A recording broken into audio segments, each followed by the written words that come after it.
We live, chat. We live. L.O.T.S. Approved Media, Don't Shoot the Messenger podcast, episode number 59. We got a special guest in the building.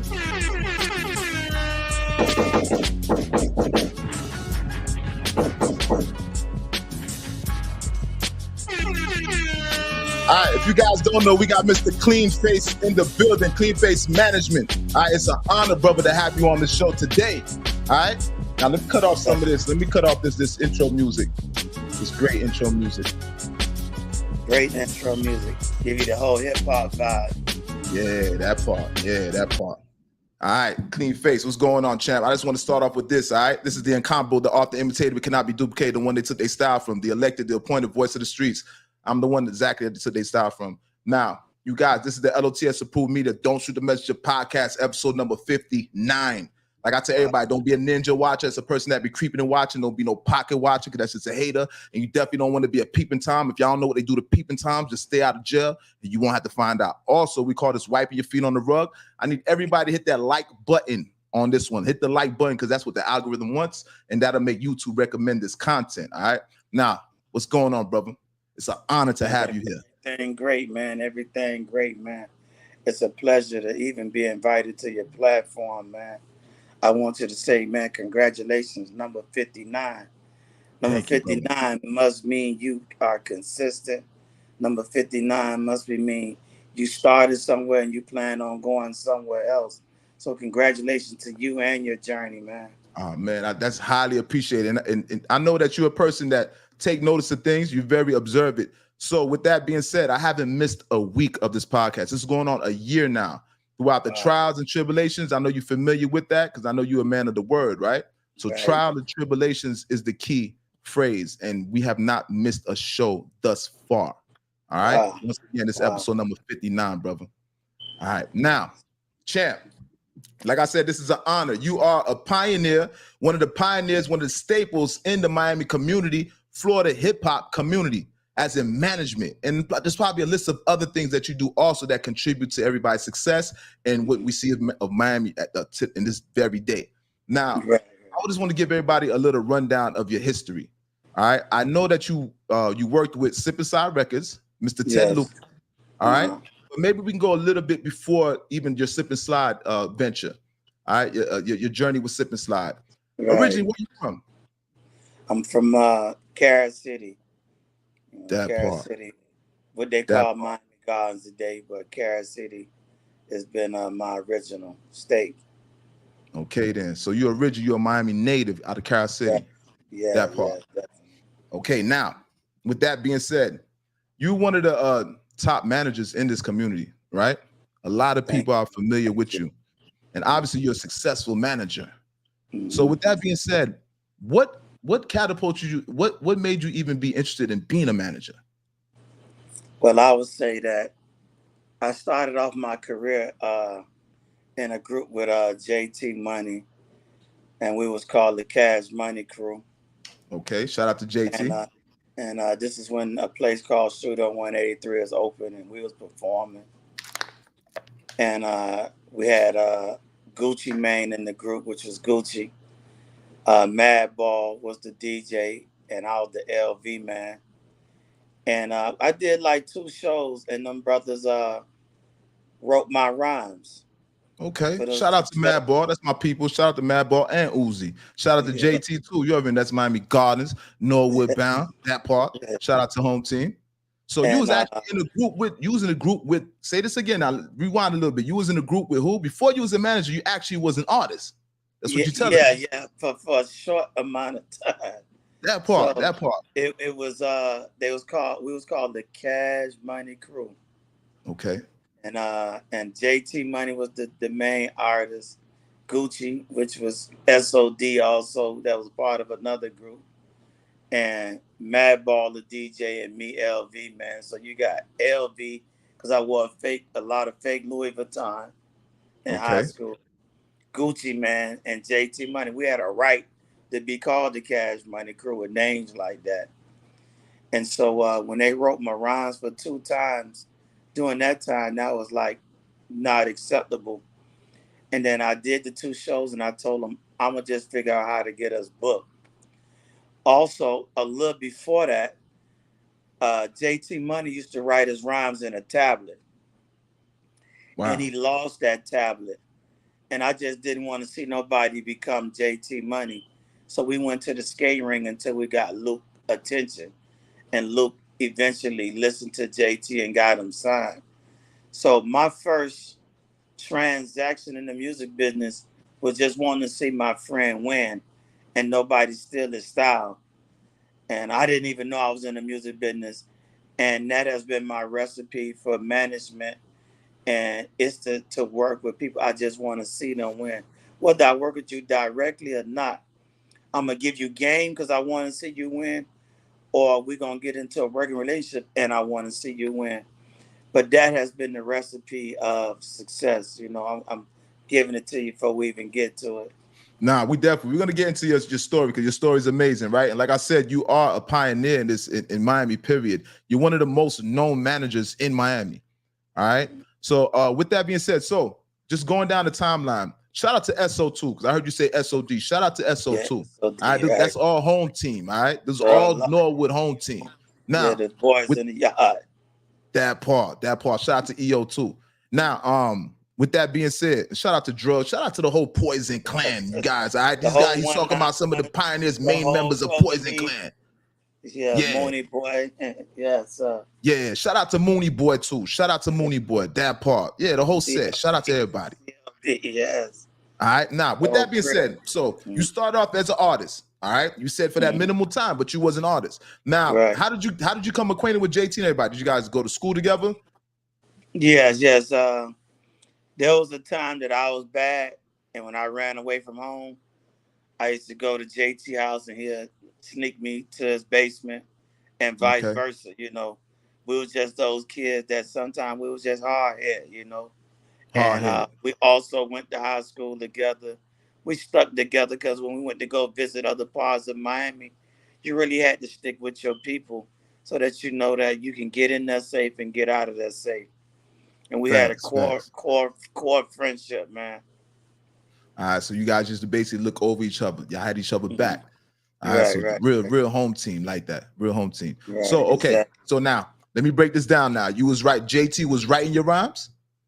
I don't remember who wrote them. All I know is I got there, and it was a paper that I had to memorize, and I memorized it for 8 hours before the show, and that was it. But I definitely didn't write them myself.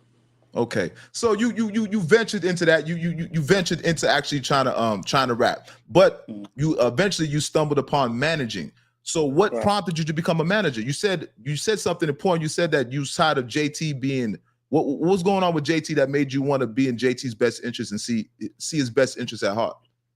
Well, the high school was Miami, Northern. We hadn't graduated shout out to Northern yet. And JT was like, they used to have rap battles after school. And JT was like the best battle, I ain't gonna even say battle rapper, just best rapper, period, at our school.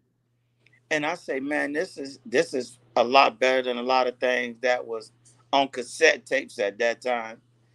And then shout out to Drugs and Debonair. That part. Shout out to Drugs. Drugs lived across the street from me, actually off of 200 Terrace, across the street from my granddaddy house. That part. Exactly. And Debonair was the best rapper from New York that went to Northern.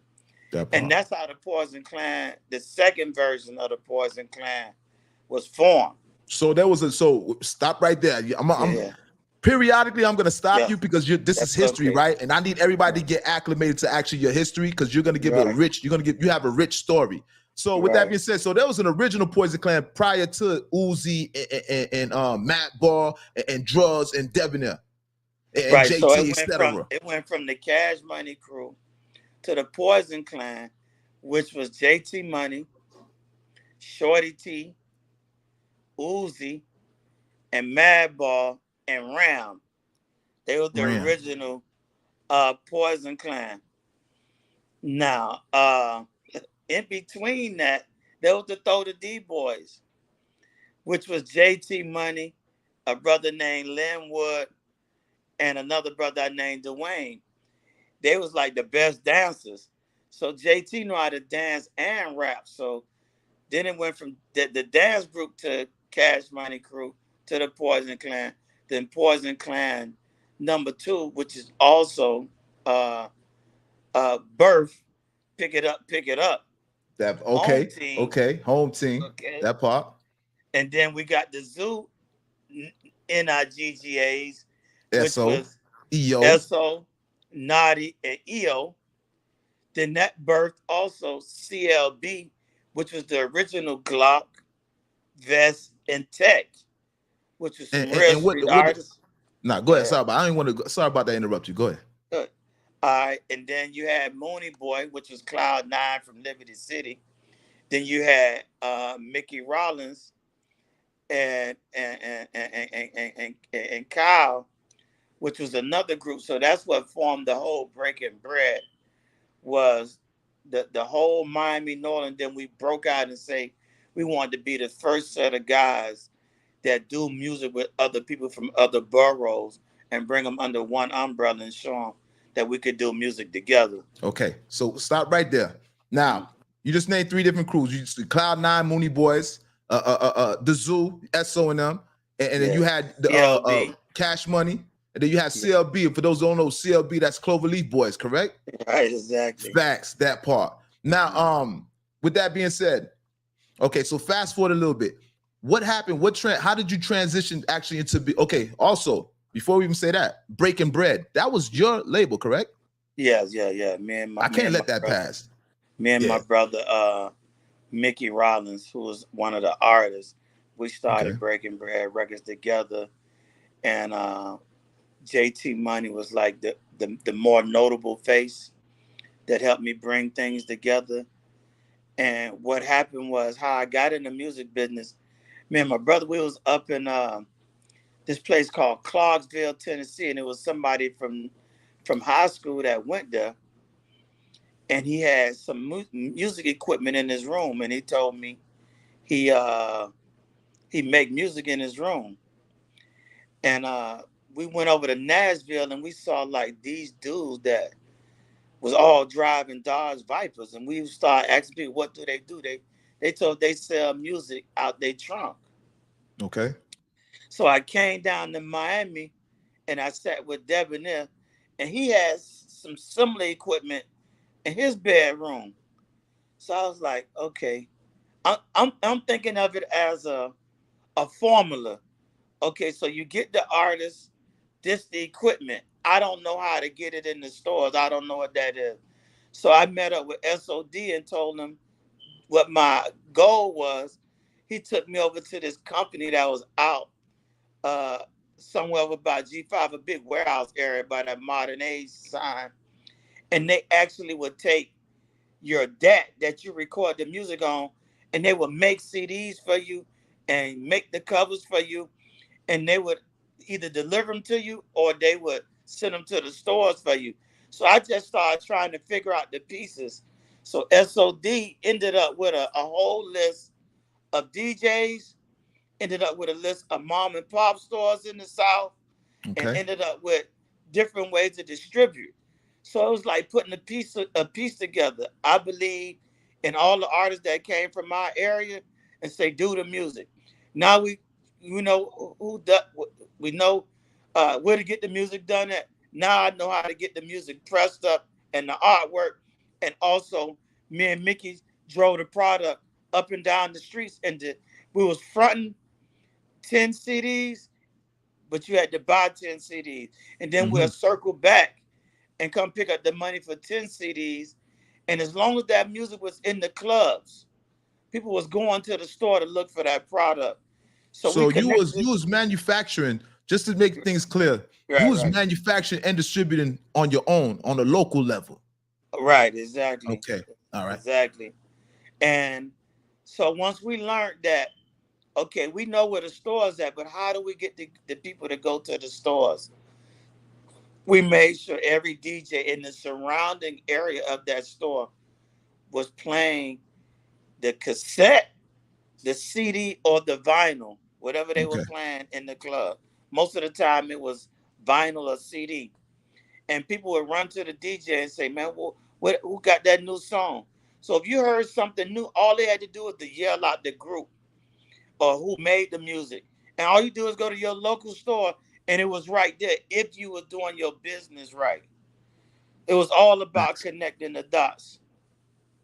Okay, then. So now you went from putting you basically you masterminded. You putting all the puzzles together. You find out how to distribute it, how to put it in storefronts and everything, and how to get it out there. Correct. Now, when did you actually transition into the management?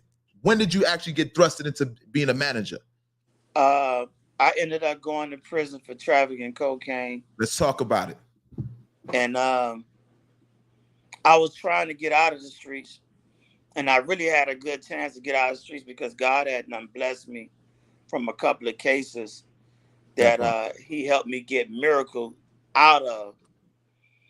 And when I got ready to come home, God blessed me to be able to throw concerts from the halfway house. And when I came home, I said, well, I'm not going to have the same money I had to start a record company because there's a real overhead come with that. Buying the beats, Talk about it. buying the studio time, renting the trucks, all of that stuff that it That takes, part. the risk before you get your reward. But I was coming home to nothing but relationships. So let's just get this everything in the timeline, correct timeline. So you went from starting rapping, learning how to put out distribute music. Mm, You started your own label. Subsequently, you got locked up and you went to prison at one point, right. right? You came home to a halfway house and you had to change your format. You had to change your Yeah. plan. So this is what Automatic. prompted you to go into management, correct? Right. All right. So imagine just praying, God, I want to get back in the music business. And I went to an unsigned hype night that Larry Dog was doing Shout on out to Larry Dog. Big shout out to yeah, Larry Dog. Home team. 17th Ave and 180 the Roman Pub. Roman Pub. You know, I performed there numerous times. Not necessarily the Roman Pub. We did perform at the Roman Pub, but he used to have Lucky's. All right. So we Right, used to perform at Lucky's also. All right, right. right. And that's when I bumped into Ballgreezy, and we've been together 20 years since then. We'll talk about. We're gonna get to Ballgreezy. Right, right, Everybody, I want everybody to know because you have a rich history, and right. in my hood, people honor and respect you in my hood because I've heard about your story, about the prison story and everything. But I want to bring this. I want to bring this to my audience and just basically bring it to the world, your story, and that's what we're Right. doing right Thank now. you. And so at that time, I had no money. I don't even think I had a car because I believe God was testing me on a bicycle. I don't even think Ball Mm. Greasy knew I only had a bicycle at that time. So Mm-hmm. imagine leaving the streets with at least 3 properties and probably like 10 cars, nothing but old schools. And those cars had to be sold to pay off the house where the kids stayed. And my other 2 properties, my grandmother willed away while I was incarcerated, which I have no qualms with. She the one that showed me how to buy property. And so starting from nothing, I knew I had to find somebody that was very talented that I could ask for studio time for free. I could ask for a beat for free. I could ask for artwork for free. I'm like, it won't be a waste of your time. Trust me.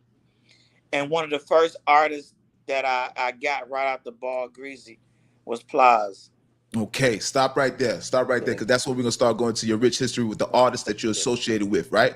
So right. just to like right back to the timeline. This is a man that actually made something from nothing. This is a man that lived the life of the street life, all right? Just the drug dealing and hustling. All right. He had to come home to nothing.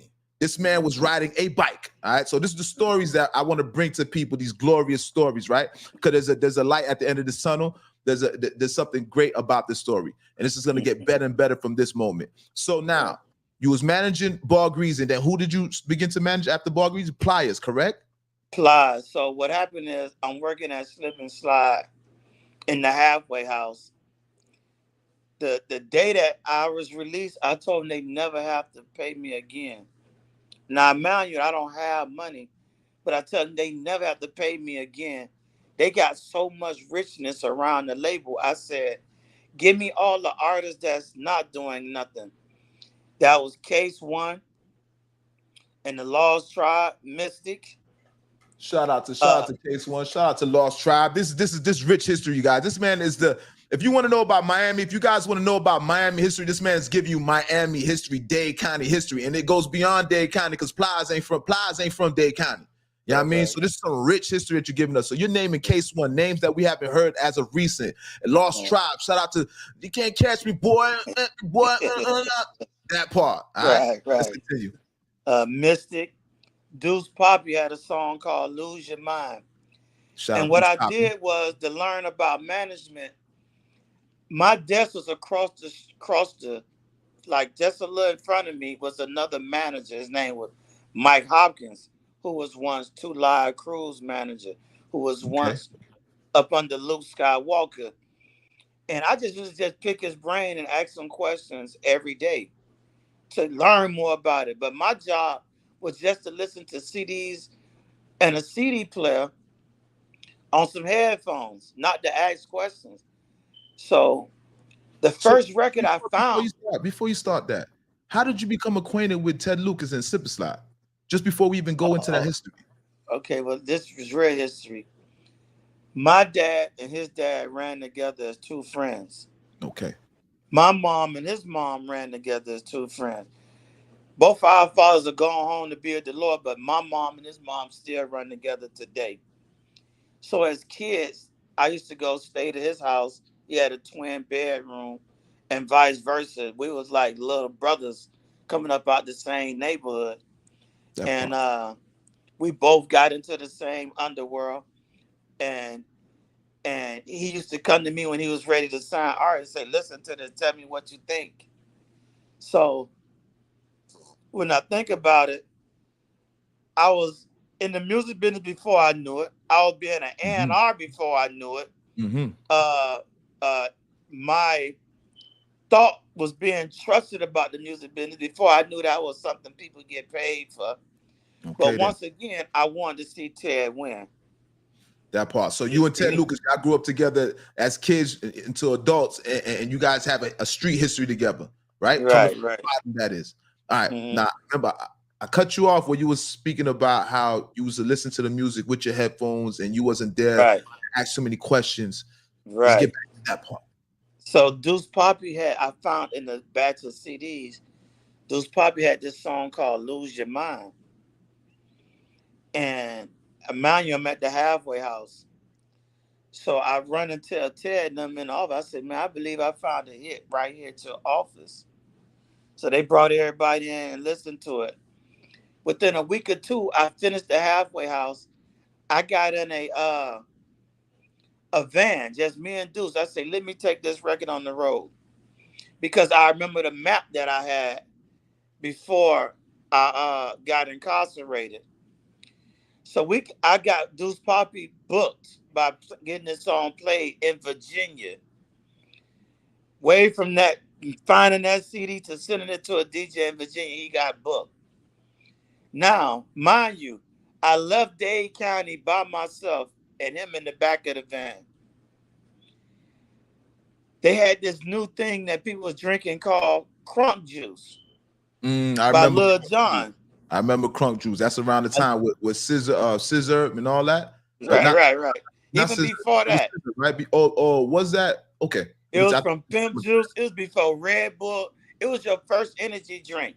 Okay, then. Lil Jon had crunk juice. It was in a red can. Okay. And they told me it was an energy drink. It'll keep me up. I drank crunk juice. And you know how when you listen to 99 Jams, it'll fade out, then another urban station will come in? Okay.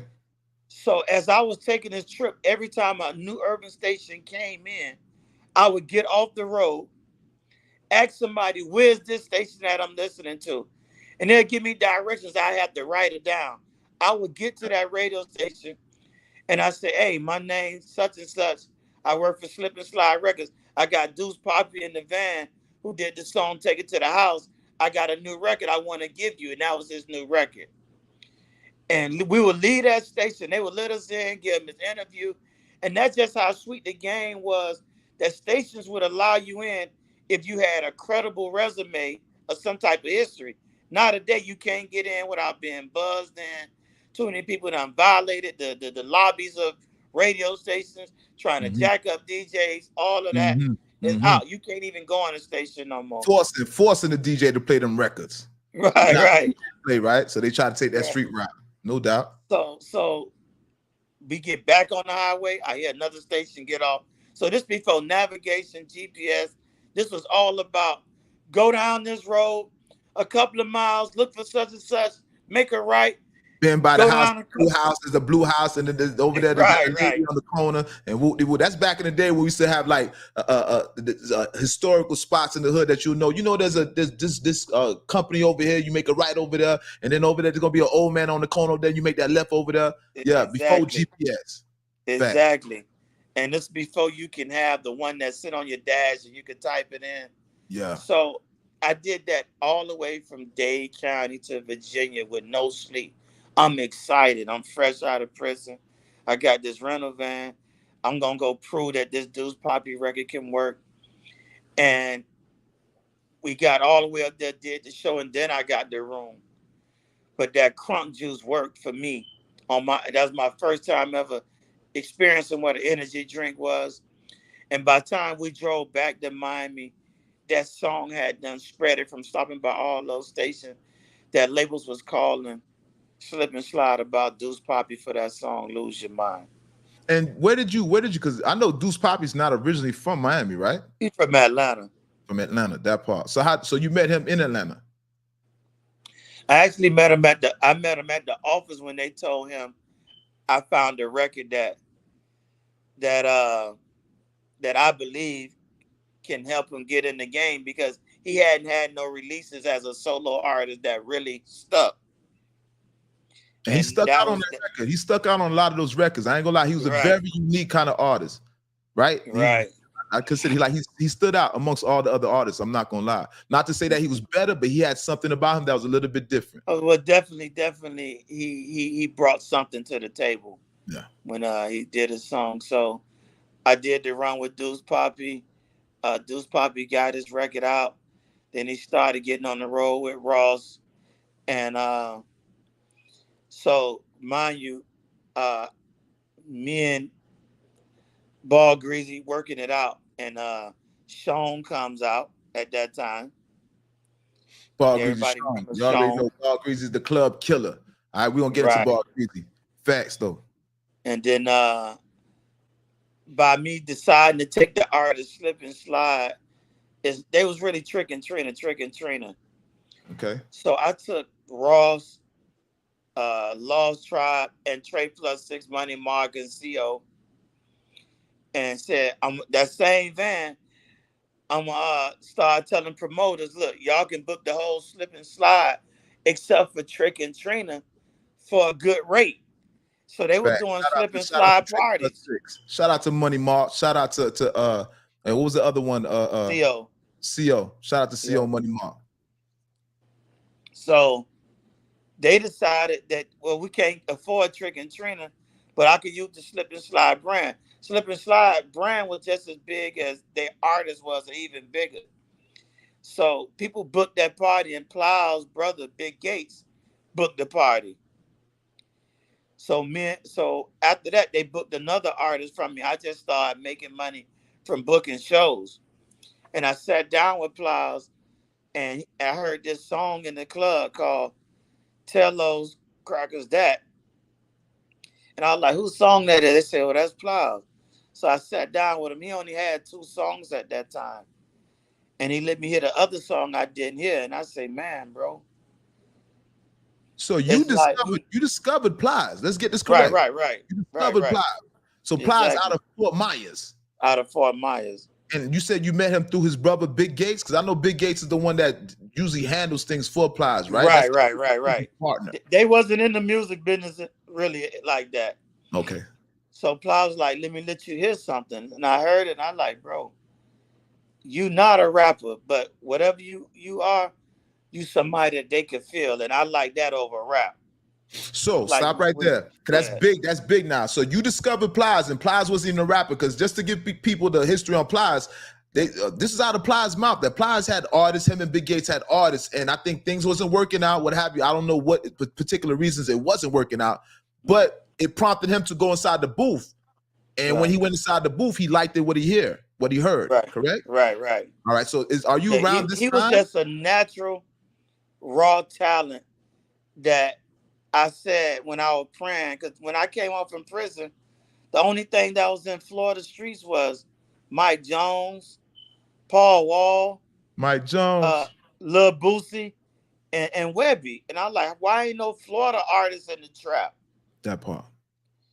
And when I bumped into Plies, he filled that void. Like it wasn't nobody. Plies is big. Plies is big. He was That different. you felt him, and that's what's more important than him being the best rapper. You felt Plies. So our campaign to get Plies music out was back to the studio, back to making the CD. Then I went wherever the trap was or wherever we had Daytona weekends, what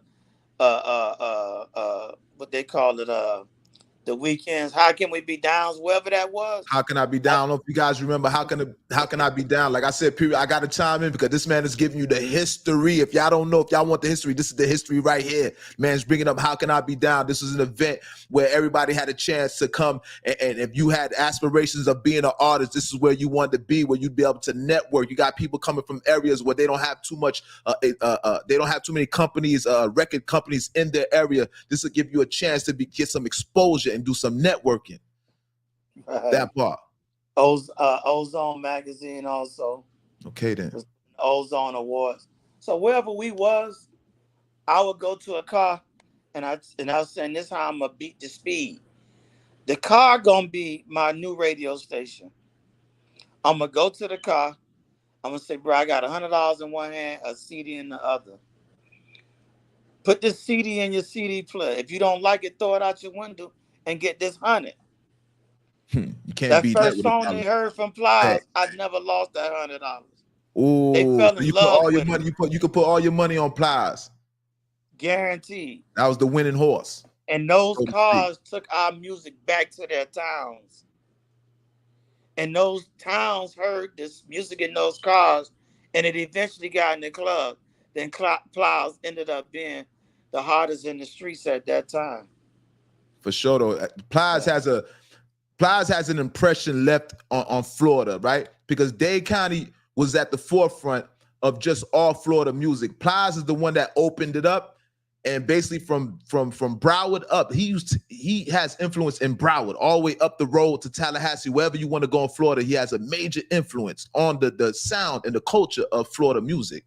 Right. Exactly. All right. So now you with Plies now.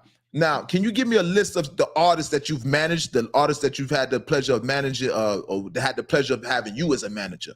All right. So while Plies is there, you still have Greasy, but Dizzy, my partner, who's now Dizzy Cleanface, was able to take on the Greasy project. And shout out to Dizzy Cleanface. I don't know him, but shout him out. Yes, sir. Yes, sir. And so now going down the line from Greasy to Plies, and after that was Trina. The game plan was Trina was to go from artist to celebrity, and me and a PR person worked that because I just seen that Trina could make money for the rest of her life once she become bigger than music, and she became bigger than music. And that was me and my partner, Red Breed Management. From Trina, it went on to Rico Love. Rico One of Love. the Let's talk biggest about songwriters, Grammy winning right now to this day. That part. And we still brothers to this day. From shout Rico out to Rico Love. It was I worked alongside with Dizzy and Hard Times Debo with Bobby Smurda. Shout out to Hard Times. Shout out to Check Boy Zoe in the building. Right. Shout out to Bob. That part. And, we had Bobby Smurda right before he got incarcerated. And Bobby still family to the day. Shout out to Bobby Smurda. Shout out to GS9 Bobby Smurda. That part, Rowdy Rebel and the whole GS9. That's right. That's right. And after that, we got Glock 9 also, which I still consider my son in the game. He's messed up right now with a Rico, but we say God gonna bring him home also. When is he? When is okay with Glock 9? All right, so Glock 9's originally from Orlando, right? Yeah, yeah. Orlando artist. Shout out to Glock 9. Now he's recently was incarcerated. When is Glock 9 coming home? We hoping within a year, Within a but year? he's there with a federal case, and then the state is holding a Rico case after him. So he's gonna go from the federal detention to a state case. And I want the world to know Glock's Rico case was almost a year before Young Thug. He ain't even been to court yet. Wow. And I was under the impression that Glock 9 is locked up because of that Rico case, but he got locked up for a firearm, right? Yeah, firearms, that was a part of it. They split it up. It was for firearms that was a part of it. So what happened is when the feds picked up what the state had, the state wasn't happy that he ended up with 7 years. Mm-hmm. So they just went with the Rico after he already had federal time. Mm-hmm. And just and it's some of the same charges. So I don't know how that's gonna work legally. Okay, yeah, so the state and the feds is two different things. You would think that by now they'd be running things concurrent, but the feds and the state apparently don't work together. Exactly. So thank God for Glock 9, because that brother was able to get a $2 million check soon as he turned 18. Me and my partner Rocco Valdez, we did that. Zoe Dollars, man, my oldest son, Cleanface Jr. He helped locate Zoe. Shout out to Byron. Shout out to your brother. See, that's why I know you from your actual family, from Shelly. Let me give a shout out to one man in the yard. That's my partner. All right, shout out to Shelly. That part. Yeah, one man still holds down the whole breaking bread thing. Shout out to your moms, Miss Batiste. Yeah. Big shout out to Miss Batiste. That part. So Yeah, we got to speak about this. I don't mean to interrupt you, but like I told you, your story's rich, and I want to give you flowers, my brother. So and we I want to appreciate speak about your family, because your family is historical also, right? I appreciate With the clinic, it. you have a clinic named after your grandmother. Yeah, Jesse Trice Health Centers. Jesse Trice. What is it called? Jesse Trice Health Centers. Health Center. That part. Yeah. They actually call it Family Health Center, but Jesse Trice Family Health Center. Thank you. You know, so at the Glock, we got like I say, Zoe Dollars. Shout out to Zoe. So you manage Zoe Dollars also? Yeah. So you managed every Miami artist you've had some type of dealings with, some part of their success. Yeah, that's what I'm getting right now. Because you naming the Ballgreezys, the Trinas, you naming everybody. There's not too many people left right now. I'm gonna give you a story nobody heard too. All right, then. That part. Here on L.O.T.S Approved Media, we don't get a special story only here on this platform. That part. That's right. Let's do it. Mooski out of Opp, Alabama, with less than 10,000 people in population. She's a runner. She's a track star, huh? That man, right? That part. Yeah, me and my partner A1 Ace, and then we also did the deal for Capella with the Gallus record for him. Consulting that situation. And now is a young lady named Melody out of Tallahassee that has the moniker the hottest female in the state of Florida right now. Her fan base is 76% men as a female artist, 24% women. Something that hasn't been done. Her song is on the radio, correct? That's that the Birkin, about the big the Birkin song. Yeah, I've been hearing it on the radio. I think the last year, in the beginning of this year, I was hearing that record. So that's your artist right there. Yeah, Birkin, right. Okay. Birkin set the tone. And working with Golden Boy out of D-Land, Florida. Golden Boy. And I'm hearing a lot about Golden Boy. Like I said, I don't mean to cut your wisdom, but I cannot let you say these things without people recognizing who you've worked with and the impression that you're leaving on people, because you're speaking about the whole, like I told you guys, this is South Florida. This man is South Florida. This man, I'm talking about South Florida, Florida, period. The impact that he's had on the industry in Florida and the artists that groomed out of Florida. This man is he plays a major role in their success. And I just want everybody to know it ain't always been about the big town. I go where people hungry at. It's people in Miami that are not hungry, and it's people in Miami that's starving. You're going to find me around those that's starving. Because their story different. It hit different. If you comfortable, me and you probably won't be able to do music because I serve people that's hungry, that's looking for something that's gonna either motivate them, keep them going when they want to give up, or just hearing somebody, you can feel genuine hunger. You know what I'm saying? So I always go around to the most hungry, and I love Mm, to see them that part. go from that level to the next level. But I'm gonna tell you this story about Rick Ross that most people don't know. Before he released the song "Hustling," I was just getting out, and he came to the house to let me hear it. And I told him that I believe that there's some things that need to be forgiven so that nothing hinders that record from success. And me and him prayed, like literally prayed to God for the success for that record. For And the he Every I'm drove off, Hustling? right.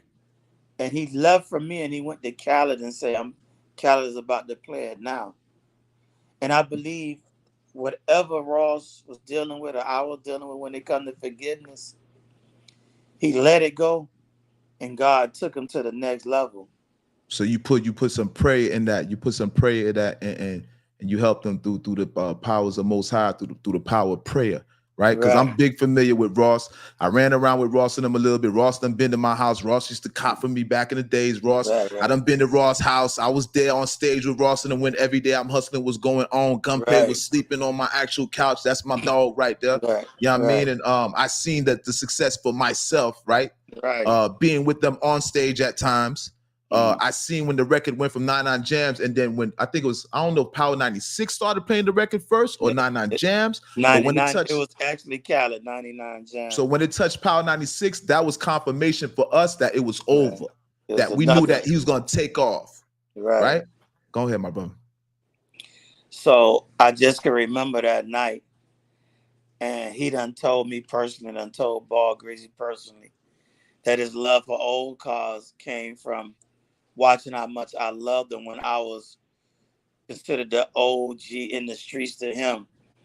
So and we still good to this day. But I tell people that the success of that record was number one. Ross always spoke prosperity of his life. Facts, affirmation at its best. You do that too, Always and we spoken all do over that, his life. definitely. And then praying. You know, you can find a lot in that by speaking positivity of your life and just praying, man. That's right. The most dangerous podcast. Why you saying that? Most dangerous podcast. L.O.T.S approved media. Don't shoot the messenger podcast. Episode number 59. Remember, I told you the most dangerous podcast in the world. That part. We speaking affirmation right now, my brother. That's right. That's right. And I believe, man.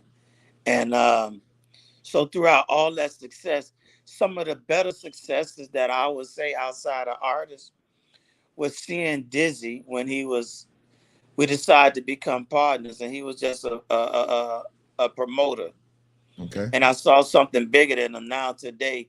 He just put out that record, Bongo, with Cardi B and Megan Thee Stallion. So Dizzy, that's your business partner, correct? Right, right, Because I'm right. not. That's the only person I'm not familiar. I've heard his name before, but I haven't Yeah, gotten acquainted with him.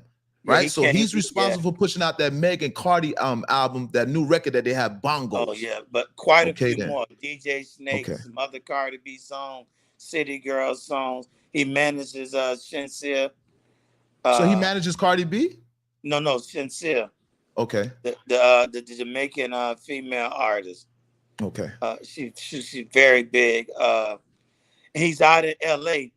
But also, I want to give a shout out to Marie Carmen Lopez, which was a person that she just was a party planner, worked as a bartender. Now she's behind some of your best television shows. She's my partner on the TV side, but she is very huge on the TV side. And what's her name Then again? Once more, these some important names. What's her name again? Marie Carmen Lopez. Okay. She's behind Black Ink Compton, Loving Hip Hop Atlanta, Loving Hip Hop Miami. She started the brand in Miami. Uh, it's quite a few. She got a lot of credits. Wow. that I Wow. want to give her credit for. Uh, and then Alicia PR, she was somebody that I brought the slip and slide, still in college, and she ran circles around big PR companies because of her passion. And I was telling them, bro, y'all spend $30,000 a month on PR for y'all big artists. Get this college girl 1,500 and watch what she do. She did way more than big companies So did. you discovered her. Right, right. So you're the one who So, actually gave her that opportunity. oh, definitely, Uh, definitely. And I would just say that stars are not always the people on stage. I believe a star is somebody that has something inside of them, and that when they use it and they do what makes them happy, that's what makes you a star. Because there's something inside of you that you not gonna be happy till it get out. And I can see that thing of what it is and say, whatever I could do to get you to the next level to help you do that, you a star to me. I'm gonna see that. But I always set out to make the people around me bigger than me. See, all this boss talk about you're a boss if you put other people on, that's cool. But you're the biggest boss when you make people bigger than you. When you don't have a problem with pushing them up and saying, I want to see you bigger than me and really mean it. It ain't just a bar on the line. So I okay. decided to not just be a boss because that part don't matter to me. But making people bigger than me matter to me more than the title of That's boss. big. Just inspiring people. Once you like inspiration, you can't control inspiration. So what you trying to say, ladies and gentlemen, if you're a person that you're a leader, then you have to be comfortable with inspiring people. You have to be comfortable with people exceeding your expectations. They may even surpass you in life. And Mm-hmm. that being unselfish like that is the most unselfish thing you can do, that you can provide. That's the biggest part of inspiring people. A lot of people inspiring people, but they don't expect for these people to actually be bigger than them, and that's what's sad about the game. But I agree 100% what you're saying. Mm-hmm. So today, I still got the same recipe. I want to see you win. And whatever I could do to see you win, I could see you win. If I was a little more of a tyrant, I'd be a billionaire. But to make sure everybody get treated fairly is the only reason I'm not a billionaire. To take people at face value and we shake hands on deals and they don't do their part is another reason I'm not a billionaire. But if I was a billionaire, I wouldn't even know if I would have the same heart for people. Because it's hard to be a billionaire and have a heart for people. Wow. You got to have somewhat of a how I'm gonna slave people to make a billion. How I can make people work for the low to make a billion.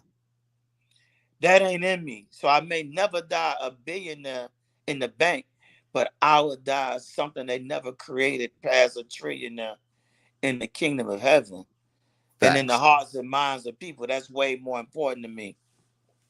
Facts. Facts. So that's Facts. what we saying. Now, So now, today we moving on. So now, with that being said, so you just went through a list of plethora of artists. These are celebrities. These are big artists at this point. He just went through the whole fabric of just Florida and home team, homegrown artists. All right, he went from Trina to Plies to Golden Boy to Mookie to he's going on, and especially the new stable of artists that are coming out of Florida. This man is responsible for somewhat their part of their success. All right, now I want to get into your philanthropy work.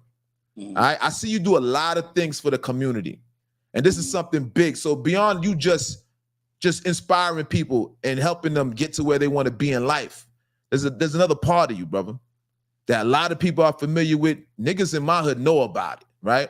And I just want to bring it to the forefront. Can you tell me a little bit about your philanthropy work? I guess the one thing that's at the forefront is I'm just tired of seeing us kill each other. That's one of my greatest motivations to plant seeds that there was a time that we didn't kill each other. We maybe didn't like each other, but there was a time that we didn't kill each other. And I'm always trying to plant seeds that if we unite in any shape, form, or fashion, Yes. that we can't be stopped. And I would just believe that these young guys that are being tricked into gunplay and murder don't understand what's behind it. It's a dark power that's saying, I want you dead and I want your op dead. In your book, you just want your op dead and your op want you dead. But in the powers of darkness, he want both of y'all dead. And I will cause confusion between y'all to kill one another. Facts. Another thing I do, I've been going to the prisons every second Sunday for over 8 years. The prison that I was incarcerated with. And truth be told, I've been home since '03. Okay. And it's guys that I go see on second Sunday that was there before I went to prison. Count those numbers. It's 20 years that I've been home, and it's guys at the same prison in the same bed that was there before I came to the prison. And I still see them today. So I go see them for number one, for them to bless me. I told her, like, thank you, Brother B, for coming to see me. You blessing me. I say, no, bro, I come because y'all bless me. Y'all brothers are really committed, you know, to y'all walk. Y'all are disciplined. And when I go through things out here and I'm this close to going back to prison, I remember I got to come see you on second Sunday. So they bless me to see their commitment to what they believe. They bless me and to give them hope and to let them know, don't give up. Because I came home by way of a miracle 10 years earlier than I was supposed to come home. Wow. By the grace of Most High. And, Just and, just and just and praying look at by the the work grace that of you've the Most done. High. God made a great choice when he did that, because look what you did with that. It's Praise amazing. God. I give God the glory. Praise God. All the time, So God is more good. than that, I'm for the young brothers that are never getting a chance to live to be 21. My prayer, my fast is, God, let these kids live to be 24 at least. Because they're going to be OGs at 24. If they don't die from drugs or die from the elements of our community, they're going to be speaking what I'm speaking. But much earlier because they see a lot more so fast. I just want the young black men to live to be 24 because they're going to have so much to be able to tell another brother that's 10 to 23 about what they've been through and how close they almost didn't make it. Because the average brother that's 24 that's living, he done lost a lot of homeboys, you know. So that's just where I stand. So more than anything, I'm giving back to love brothers and giving back to brothers that's in the prison system and the homeless shelters. Facts. Okay. So also, there's something here where I seen on your page. You was with Kodak Black, and he was donating things for mental health awareness. All right, the Kodak Uh, Black Empower Kit. Can you tell me a little right. bit about that? Oh, that's me and my partner named Marquita. He gave us two pictures, the license of him to be able to create notebooks. So what we decided to do is take artists that has a negative view on them and go find a positive verse or a positive bar that they wrote and put that inside the book. When you open up, you're gonna see their picture, and then you'll see something positive they say. Then when you open it up, you're gonna see something positive that they say. That's dope. Because they still got an influence on the kids. But the only thing that we hear the kids hear is the bad stuff. So if a kid got a notebook from Kodak Black or NBA Young Boy, and it's telling you don't give up, something. Ooh. Okay. Hold up. It's like it's paused out. Your vocals. I hear you. Cut it back on. Cut it back on. It's muted. There you go. Let me start. I can't hear you now. For some reason, I can't hear you. Can you hear me? Can you hear me?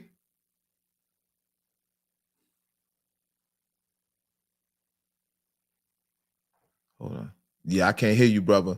You know what you might have to do? I can't hear you. Can you hear me? All right. Yeah, he's gonna come back. Guys, he's gonna go in and he's gonna go out and he's gonna come right back. You guys stay stationary, stay where you at. By this time, you guys should have been sharing this podcast, all right? You see, this is historical right here. This man is part of the fabric. If you talk about any artist in Florida, this man's responsible for their success. He played a role in their success. So these are the people that I'm bringing to the platform. Yeah, we have some technical difficulties, but he's gonna wheel back in soon. But for the most part, there he goes. He's right back. Okay, brother, you back. You back, brother. We back. Thank you. So mainly, that's all, man. My real prayer and fasting is to see the young black king live to be 24, man. Facts. So like I said, okay, now there's something that I seen, and that's amazing, man. Let me say something. Let me do something here. I just want to clap it up just for all your philanthropy work. You deserve that. That part. Thank you for having a great podcast, bro. Thank you, my bro. I appreciate that. Now, champ, I see something you had Black News Network where you were going out to Donald Trump. Can you speak a little bit about that? Because I found that very interesting. Yeah. They captured me on the Black News Network, but I started a page called Good Black News where it showcases a lot of good black news. But what happened that day, I've been trying to find out what's making Trumpers so fanatical about him. The last time I seen somebody like that was when we was that way about Michael Jackson, Madonna. Like that's a different level of fanatics, being a fanatic. So I went out there to Atlanta to see when he had to turn himself in, and all I kept asking was the Trumpers and the blacks for Trump, where's his evidence? Like I thought that's what this was all about. Where's the evidence of what anything that he's talking about? Like I just can't understand how you so locked in that a person can have all these multiple cases and all this black and white, but he hasn't done one thing wrong. I'm not perfect, but everything that I said about me, some probably wasn't right my whole life, but there's no way everything is just he didn't do anything. But it's when they started disrespecting the black queens and telling her she's just a welfare baby and who was this referring to our queens as welfare babies? It was a ex Keisha. She was the ex mayor of Atlanta, but she now works at the White House. And just disrespecting her so bad. So I just stood up and said, "You're a beautiful queen. Thank you for your service. Come back and be mayor." And they hated it. They turned red. They turned pink. And I'm just like, where does all this hatred come from? Where does all this division come from? Like America has always been divided. I just never seen it this divided. America has always had racism, but I never seen this much racism. Democrats and Republicans have always been separated, but it's way more separate to now they separate within their own party. And I just said, if I can't leave my daughter with you, I can't vote for you to be president. And if I know you trying to buy my vote with some PPP, and then you come right back, if you was president, you would have been locking up all my people who bid on the PPP. I know you would have been locking them up because they would have did what you wanted to do, put you back in office. This is why you so upset. I gave out all this money because $8 trillion in debt. I should have been able to buy the presidency. But guess who's going to fill up the prisons? People that look like me and you. Exactly. So I just bring awareness to, I won't judge no man. All I would say is, if there's a little boy, I want them to look up to you. And I want them to be able to say, I see great qualities in you. You hold one of the biggest offices in this world, and everybody went to jail around you, bro. You are guilty for at least 300 people that went to jail from January 6th, and at least 30 homeboys since then. And with this new indictment, at least 5. How you gonna be responsible for at least 335 people going to prison? Well, I wasn't even aware of that. So you bringing something to my attention right now. Yes, it's just bad. I'm a character person, and they asked me who should be president. I said, you know who should be president? A junior from high school that is innocent. And if they do well in American government, because if he can become president and was never in politics, why can't an innocent kid that hasn't been contaminated? See, I didn't know where you was going with that. I was a little bit confused, but you brought it to fruition. You brought it full circle for me. And also a prisoner that has been reformed, who knows what it feels like to be locked away, forgotten about, and got a heart for the people. It's too many people getting these offices in government that's got a heart for money. We ain't heard nothing about what can make our community better, and no politics in years. Everybody getting in and line their pockets, man, and I don't think it's cool, man. Okay, so I'm guessing you're not a Donald Trump advocate, right? Not at all. Not at all. So you don't see. Let me ask you. This is just a question, right? Right. Off the record, but it's actually on the record. So you don't think Donald Trump did anything for the black community? By no part? Yes, but I wear it by the motive. Wise words, man. Just wise by the words. You motive. know, I try to catch you up right there. Wise words. I love that, man. You know, I couldn't make it that easy for you, but I like that. I like that response. But definitely. I mean, you even look at God sometimes will make your enemy your footstool. That's an African proverb. Amen. That's in the Christian Bible. That's in the Torah, the Torah and the Quran. That teaching, right, will make your enemy your footstool. That says that even though they don't mean you well, I still make them do something for you. Facts. And that's why I agree with you, bro. Those are wise words you're speaking right now. Jewels you're speaking. So that's where I leave it at. So that is perfect right there, because I want to transition to something, right? All right, but just all in all, man, I just want to give you your flowers, man, for your philanthropy work, man, the things that you do, because I know you affect people's lives so much, brother. It's not just in the music executive positions, being a manager. You just affect people in all with your energy, with your prayers, and everything. You're just an overall impactful, very impactful person. Now, I want to speak about this verses, man. I want to double back to the music right quick. Your artist, Ballgreezy. Now, there was supposed to be a verses with Ballgreezy and Iceberg. All right, did that actually go down? Yeah, that happened. Now, is that something I could see online? Because I didn't get a chance to actually see that. I didn't get the chance to be in attendance in the building, though I would have loved to be that. You guys, Iceberg, imagine Iceberg versus Ballgreezy. Right. These are the two major artists in South Florida that actually, these are guys that are at the forefront of the youth of South Florida, right? And this is something that I think everybody would have anticipated and loved to be in attendance. So how was that event? Can you give us a step-by-step of how the event went? It was very historical. It was a moment that the culture felt days after that. It was hit after hit. It was love after love. It brought Dade, Broward, Orlando, and all kinds together. Where was it held at? At a space called the Vault. Okay. Next 99 Jams. So the Vault, is that the Vault? Is that the Gulfstream? No, it's right by Camp South. It's off of 90. It's off of 95 and Sheridan, just a little north of Sheridan in 95. Okay. Right on the side service road of 95, right by 99 Jams. So what's the play, man? They going back and forth. I know these cats, we got plethora of hits. I already know Ballgreezy, a plethora of hits. You saw my Iceberg, a plethora of hits. So how was it in the building? It was record for record. And what made it a great versus, because Iceberg represents the young, street, fly, lifestyle, more of the street male, and women still love him too.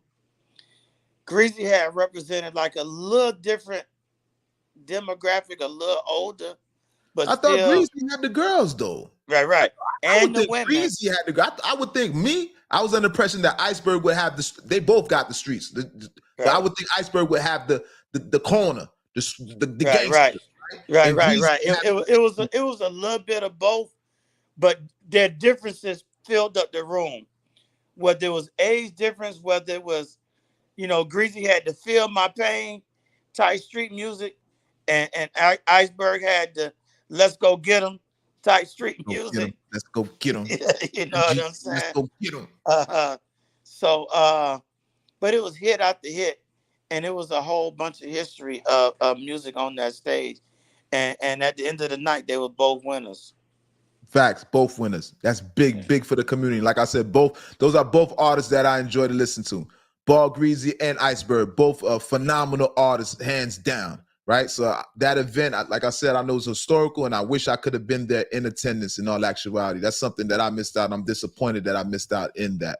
Right now, what's going on with Iceberg particularly? I'm not Iceberg, but the Ballgreezy currently.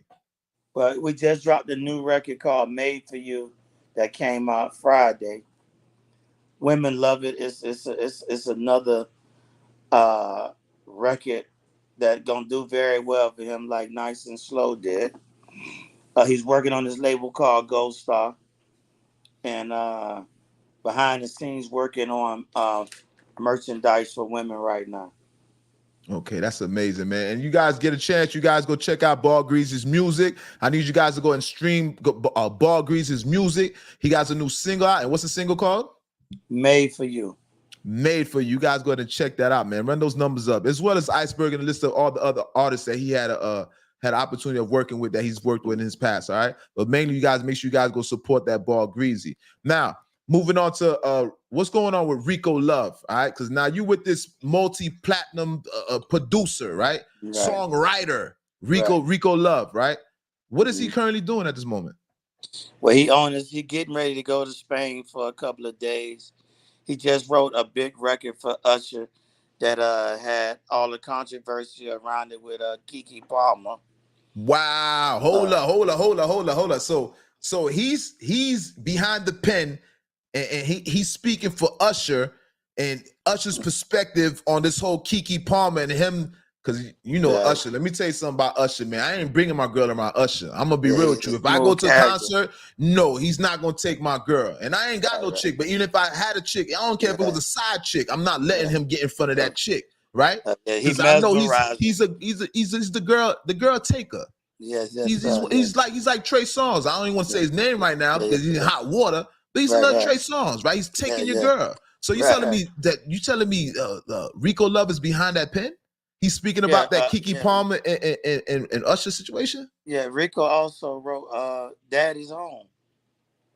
Daddy's Home. Who sings that? Who's that? Who sings that? That's like Usher. Okay. Yeah. No, he wrote There Goes My Baby. That's what I'm saying. Because Daddy's Home was with Plies.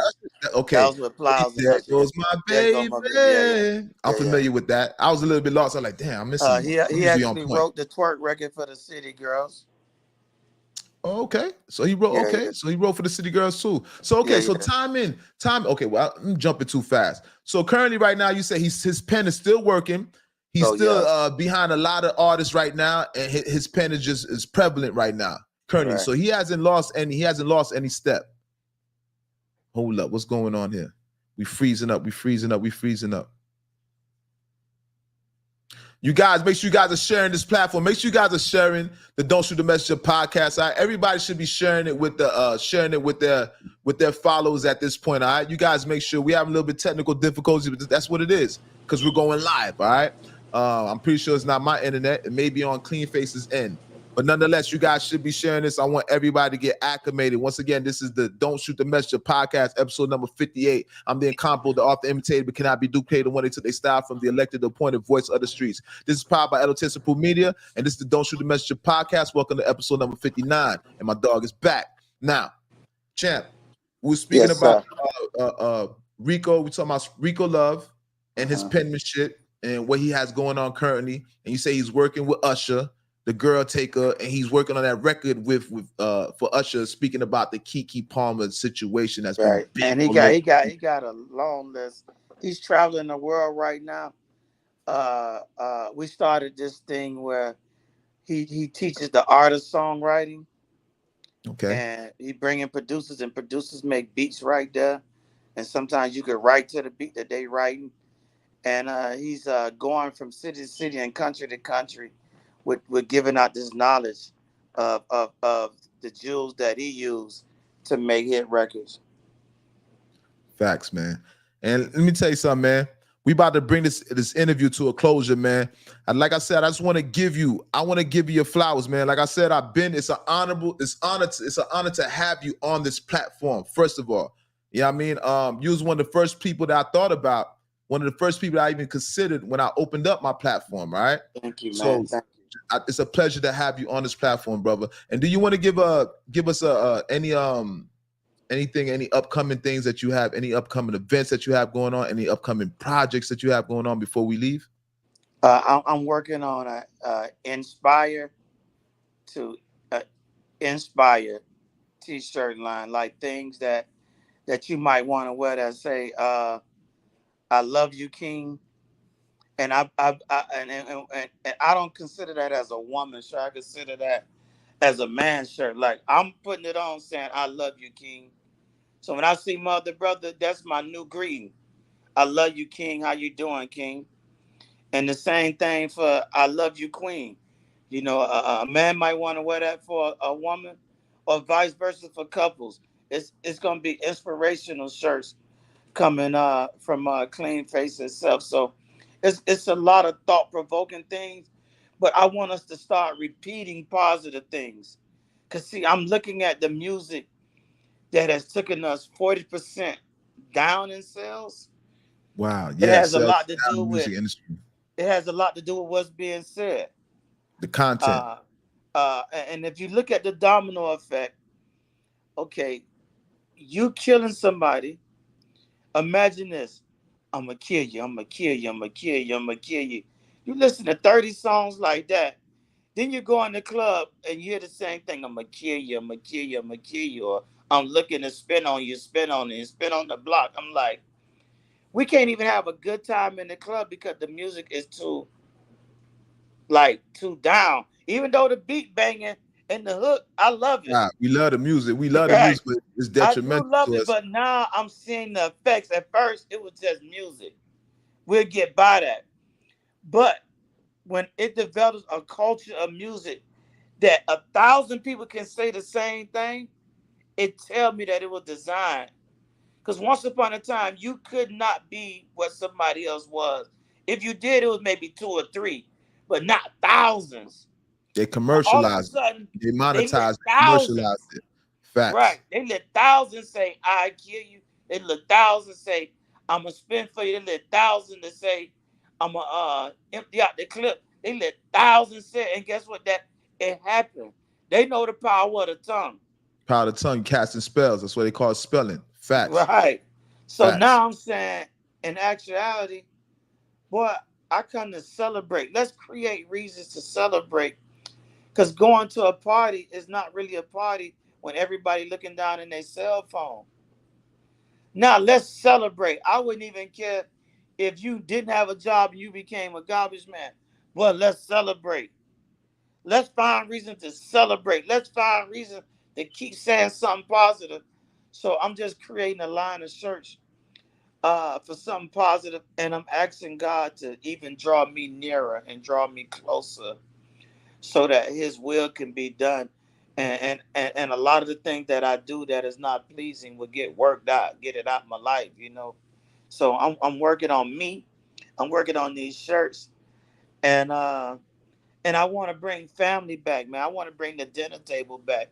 I actually want to do a play about the dinner table because I'm so used to seeing people grab the food in the kitchen and run out to the room. Facts. I was one of those kids, man. We didn't. Yeah. Only on Thanksgiving we sat around with everybody at the dinner table. Right. Only on occasions, and I agree with you 1,000,000%. I think we ought to get that back. Like get people sitting down to the table, whether it's big brother, little sister, and I believe we ought to have conversations. And that's what I want to focus on, man. The dinner table. That's a great concept. Don't tell too many people, brother. That's a great that play would be awesome. And the thing is going to be so impactful because in the Black home, that's one of the main things that are missing. That dinner table conversation. That's how you find out what your kids are going, how they doing in school. That's when you find out what's going on with your kids on an everyday basis. That's part of monitoring your kids. And once you remove that from the household, these kids are not being guided, and nor are you aware of what's actually taking place throughout their life unless you're being notified by a teacher or something. It shouldn't take a teacher to notify you about your child. You should be able to probe your child at times. And that dinner table is the perfect time to probe your child and for everybody to share their experience, what they're going throughout the day. And for last, I want to thank you. And I want to say a quick prayer for you. Yes, brother. All right. Father God, I come to you right now asking you to bless my brother, God. For God, you have taught me that you would bless those that bless me, God. He has been a blessing, God. He has opened up his platform to share with me, to expose me in a positive light, Father God. God, I ask that you bless him from the crown of his head to the sole of his feet, God. God, I ask that you open a door that no man can close. God, I ask that you multiply this podcast, God. Let it be one of the greatest things that you have done. God, he's on number 59, God. I'm looking for the testimony of 5,900, Father God. Father God, I'm just asking you to protect him, God, to overflow his bank account and to bless his heart with peace. Continue to give him all the tools that he needs and send him listeners, send him people that will share his message and share his story. In Jesus' name, amen. Amen. God bless you, brother. God bless you. And nobody has done that for me. I haven't had too many people that prayed for me as of lately, brother. And to do that on this platform, man, that's you did something monumental. It's a story. You deserve it, bro. You deserve it, King. Thank you, King. I appreciate that. All right. So with that being said, man, once again, you guys, this is the most dangerous podcast in the world. All right. Dangerous for a good reason. All right. That's right. I'm the incomparable, the often imitated, cannot be duplicated when they style from. I'm the elected, appointed voice of the streets. This is brought to you by L.O.T.S approved media. And this is the Don't Shoot the Messenger podcast, episode number 59. You guys don't be ninja watchers. Make sure you guys are hitting that like button. Wipe your feet on the rug. Same way you do at your parents' house. Show respect in the house of L.O.T.S approved. Just don't walk in with the dirt in the back toe on your feet. Go ahead and hit that like button. All right. And with that being said, let's have some quick outro music. We're going to end this the right way. All righty then. All right, Mr. Cleanface. Coming on the show, man. It's been an amazing show. This is one of our best episodes, all right? Monumental, one of the best episodes we ever had, man. And it was a pleasure. It was a pleasure to bring you to the world and bring you to this platform and let my audience experience you, all right? And hopefully this travels beyond just the audience and reaches across the four corners of the earth, all right? With that being said, L.O.T.S approved media, Cleanface as a guest, and we're out. All right? Love, man. Love. Love, my brother.